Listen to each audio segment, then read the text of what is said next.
आज आपण पाहतोय की गेल्या 10 वर्षांमध्ये भारताचं जे स्थान आहे आंतरराष्ट्रीय पातळीवर हे प्रचंड पद्धतीने बदललेलं आहे. पूर्वी भारताकडे बघण्याची दृष्टी आणि आत्ताची याच्यामध्ये एक प्रचंड मोठी एक आदर वाढलेला आहे आपल्याकडे बघण्याचा. लोक असोसिएट होऊ इच्छित आहेत, आपल्यासोबत त्यांना काम करायचंय. कुठेतरी आपण भारताशी संलग्न व्हावं अशी एक भावना निर्माण होणं, कारण हे प्रगतिशील असं हा देश आहे.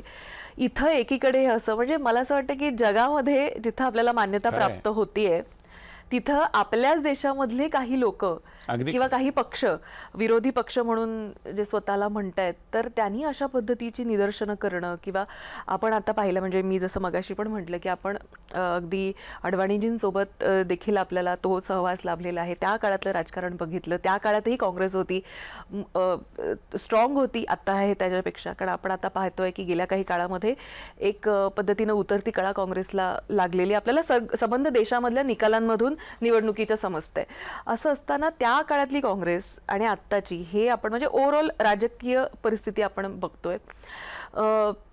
अशा पद्धतीनं महिला खासदार पंतप्रधानांचा रस्ता अडवू इच्छितात किंवा पंतप्रधानांच्या जागेच्या जवळ जाऊन आपण अशा पद्धतीनं वर्तन करणं हे किती धक्कादायक आहे मुळात.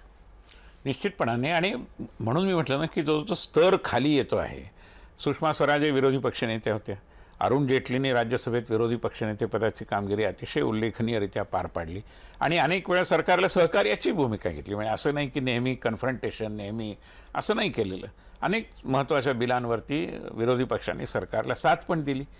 पण तो जो काही विरोधी पक्षनेत्याचा आब असतो, त्या पदाची जी हिंदीमध्ये ज्याला गरिमा म्हणतात तशी ती प्रतिष्ठा असते, ती प्रतिष्ठा कायम राखून सुद्धा मला असं वाटतं की खरं म्हणजे राहुल गांधींना 100 खासदार त्यांच्या पाठीशी आहेत.